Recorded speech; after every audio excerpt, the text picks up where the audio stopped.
All right, ready to ditch those spring break images? Yeah. Today we're diving deep into Cancun, but not the Cancun you're probably thinking of. Right. Forget those mega resorts. Mm-hmm. We're going beyond the beaches. We've got this YouTube video from travel vloggers, World Wild Hearts. I think they call themselves full-time digital nomads. Interesting. Ready to see a Cancun that's like bursting with culture and history and natural wonders. It is fascinating how we get stuck on those, surface level impressions. Like Cancun, its reputation precedes it, but there's so much more. Totally. And our vloggers, they're like diving headfirst into downtown Cancun, Okay. El Centro, and it's like a world away from those all-inclusive I resorts. see. Think bustling markets, street food, souvenirs you won't find in any airport gift shop. And here's the kicker. Yeah. Prices that are sometimes 3 times cheaper. It's like stepping into the real Cancun, Yeah. the heart and soul of the city. Okay, I'm already sold on the savings, but what really got me was their exploration of cenotes. I mean, we're talking swimming in crystal clear water, Yeah. surrounded by ancient Mayan history. Exactly. And we're not talking about just one or two cenotes. The Yucatan Peninsula, where Cancun is located, is literally riddled with these geological wonders.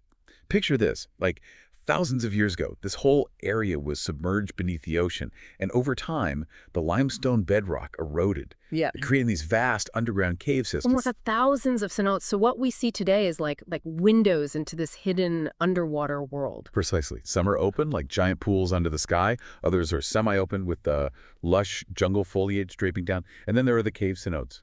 Dark, mysterious, almost otherworldly. Wow. Our vloggers, they jumped off cliffs into the Cenote Azul, explored the Grand Cenote, and even ventured into the Sac-Acton system, which is actually an interconnected network of underground rivers and caves. Talk about an adventure. Okay, I'm getting serious Indiana Jones vibes here. But realistically, how do you even begin to explore these cenotes? Well, they recommended renting a car to have the freedom to roam, Yeah. especially if you want to hit those less visited spots. Of course, there are guided tours, often combining a cenote swim with, other attractions, like a trip to Chichen Itza. Speaking of getting off the beaten path, our vloggers, they raved about this place called Isla Blanca. They described it as this untouched paradise just north of Cancun, with the turquoise Caribbean on one side and a tranquil lagoon perfect for kiteboarding on the other. And it's that contrast that makes it so special. You have that raw beauty of the coastline on one side and then this peaceful lagoon, almost like a secret hideaway. It's that untouched, almost wild feeling that sets it apart from the bustling energy of the hotel zone. It sounds incredible, but is there anything you need to know before heading out there? One thing the vloggers emphasized, come prepared. Isla Blanca is all about, natural beauty, meaning no fancy restaurants or beach bars. Pack your own food, drinks, and anything else you might need to enjoy a day of pure tranquility. It's like stepping back in time, disconnecting from the modern world. Okay, noted. Now, we can't talk about Cancun without acknowledging its deep roots in Mayan history. I mean, Chichen Itza, one of the new seven wonders of the world, is right there in the Yucatan Peninsula. That's got to be on everyone's list. Absolutely. Chichen Itza was a major Mayan city. Yeah. And you can still feel that energy when you stand amongst those ancient pyramids and temples.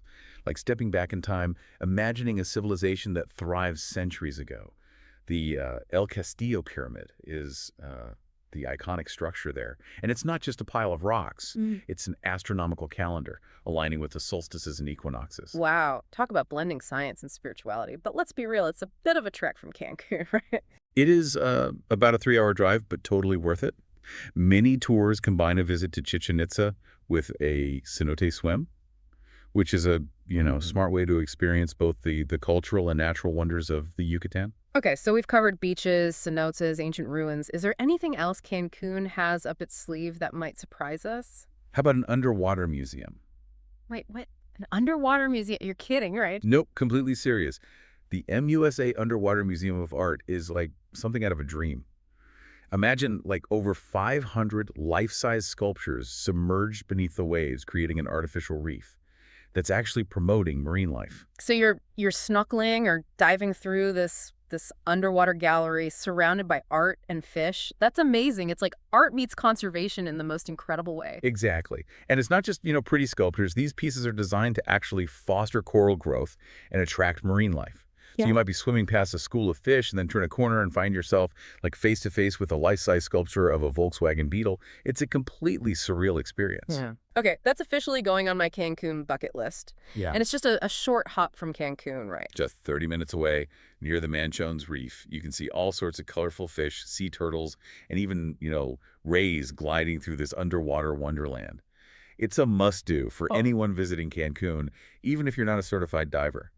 They offer snorkeling tours, too. this is blowing my mind. I'm starting to realize that Cancun is way more than just a party destination. It's like a hidden gem waiting to be explored. It really is a testament to the fact that we often just scratch the surface of a place, Yeah. especially when it comes to like popular tourist destinations. There's always so much more beneath that initial impression. Yeah, yeah, it's like peeling back the layers of an onion, right? You Yeah. think you know what you're getting, All right. but then you discover these hidden depths, unexpected complexities. Precisely. And speaking of unexpected complexities, one thing that really stood out from our a vlogger's experience was Cancun's emergence as like a hub for digital nomads. Oh yeah, they mentioned that they were digital nomads themselves.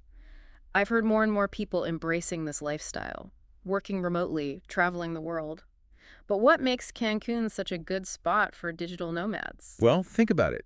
You need reliable internet access, a comfortable and inspiring work environment, and a vibrant social scene to connect with others.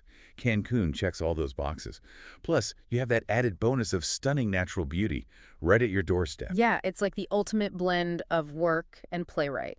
You can spend your mornings answering emails with the Caribbean Sea as your backdrop, then head out for an afternoon swim in a cenote or a sunset stroll on the beach. Exactly, and it's not just about the individual digital nomad experience. Mhm. This influx of remote workers is actually having a significant impact on Cancun's economy and culture. Oh, that's interesting. How so? Well, it's creating new opportunities for local businesses, from co-working spaces Yep.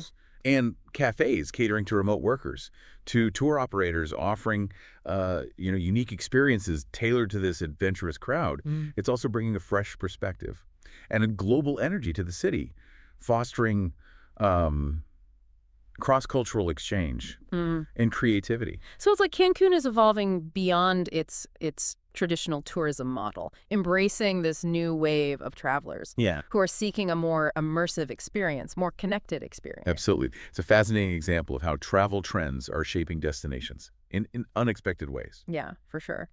Speaking of embracing new experiences, what were some of the must-do activities that our vloggers highlighted?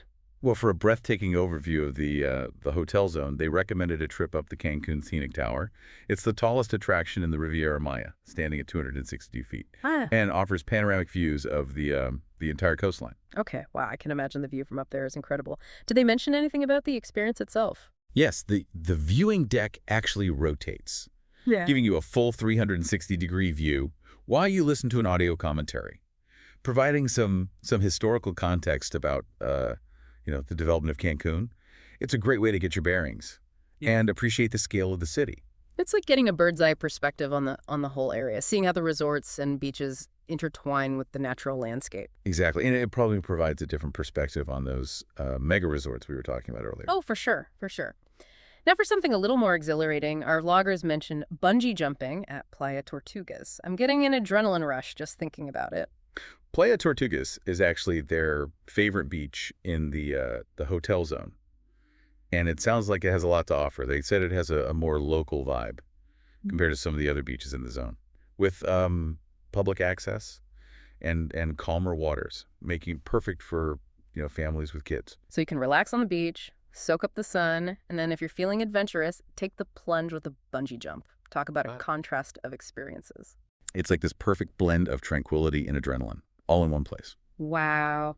Now, for those looking to venture beyond the mainland, our vloggers highly recommended a day trip to Isla Mujeres. Isla Mujeres. It's a classic Cancun add-on, and for good reason. This island, just a short boat ride from Cancun, is known for its laid-back atmosphere, pristine beaches, and that quintessential Caribbean charm. What's the best way to explore the island? Did they mention any highlights? They suggested renting a golf cart or a bike to easily navigate the island's charming streets and hidden coves. Some of the must-sees include the turtle farm, where you can learn about sea turtle conservation efforts, the Mayan ruins at Punta Sur, offering a glimpse into the island's ancient past, and Playa Norte, renowned for its breathtaking sunsets. It sounds like the perfect escape from the hustle and bustle of Cancun, a place to truly unwind, soak up the island vibes. Absolutely. And it's just a quick 20-minute ferry ride from Cancun, so it's easily accessible for a day trip or even an overnight stay. Okay, so we've explored the natural wonders, the cultural attractions, even the digital nomad scene. But we can't forget about one of Cancun's most famous claims to fame, the nightlife. You're right. It is known as the party capital of Mexico. Yeah. And our vloggers didn't shy away from experiencing that side of Cancun. They even gave a shout out to Coco Bongo, calling it the most popular nightclub in the city. What's so special about Coco Bonga? I've heard the name, but never really knew what it was all about. They described it as a high-energy spectacle, featuring acrobats, cover bands, DJs, a nonstop party atmosphere. It's like a Vegas show meets a nightclub, where the entertainment is just as important as the drinks. Wow, that sounds like quite the experience. Did they mention any other nightlife hotspots? Yes, they also mentioned Señor Frogs, known for its casual and fun-loving vibe. Yeah. Mandala Beach Club, offering a more upscale beach party experience. Yeah. And the City Nightclub, for those looking for a more electronic dance music scene. So whether you're looking for a wild night out with friends, a relaxed beach party, or a high-energy show, Cancun's nightlife scene has something for everyone. And it's all, conveniently located in the hotel zone, making it easy to access for those staying in the resorts. It's amazing how Cancun manages to offer such a diverse range of experiences, from tranquil beaches and ancient ruins to bustling markets, vibrant nightlife. It really is a multifaceted destination, appealing to a wide range of interests and travel styles. And we've only just, scratched the surface. There's so much more to discover and explore in this vibrant corner of Mexico. You know, it's interesting how those cenotes we talked about earlier, those natural wonders actually hold a deeper connection to the Mayan civilization. You're right. They weren't just swimming holes for the ancient Mayans. They played a crucial role in their cosmology and religious beliefs. Yeah, I remember reading something about that, but I'd love to hear more. What was their significance? Well, to the Mayan, cenotes were considered sacred portals to the underworld, a realm known as Xibalba. They believed that these underwater caves were the entrance to this mythical realm, a place where the gods and spirits resided. So when you swim in a cenote today, you're not just enjoying a refreshing dip in a natural pool. You're actually connecting with centuries of history, spirituality. Exactly. It adds up a whole other layer of meaning to the experience, knowing that you're swimming in a place that was once revered as a sacred gateway to another world. Yeah, it's like a tangible connection to the past, a reminder that the places we visit are often interwoven with stories and beliefs that extend far beyond our immediate perception. And that's one of the things that makes travel so fascinating. It's not just about seeing new places. It's about understanding different cultures, perspectives, and ways of seeing the world. Well said. I'm already feeling inspired to delve deeper into the Mayan mythology surrounding cenotes. It's incredible how these natural wonders can spark such curiosity, a thirst for knowledge. Yeah, it's like those cenotes are a portal, not just to another world, but to a whole other way of thinking. We're so focused on the physical beauty, but for the Mayans, it was about something so much deeper. It's a good reminder that our modern perspective isn't the only way to see the world, and that's what makes exploring different cultures so enriching. Totally. And speaking of enriching experiences, I have to say this, deep dive into Cancun has totally changed my perspective. Yes. We started with this image of, spring break central, and now I'm picturing myself exploring ancient ruins, swimming in these mystical sentes, and maybe even trying my hand at kiteboarding on Isla Blanca. It's amazing how quickly our perceptions can shift when we're open to new information, different ways of seeing things. And that's what's so exciting about travel. It has the power to challenge our assumptions and expand our understanding of the world. Absolutely. So, to wrap up our Cancun adventure, I think we've uncovered a destination that's way more than just beaches and parties. It's a place where history, nature, and culture collide, creating a truly unique and unforgettable experience. Well said. And it's a reminder that even the most familiar destinations can hold hidden depths, unexpected treasures. All it takes is a little curiosity and a willingness to venture beyond the surface. And that's what the deep dive is all about. So until our next adventure, keep exploring, keep questioning, and keep diving deeper into the world around you.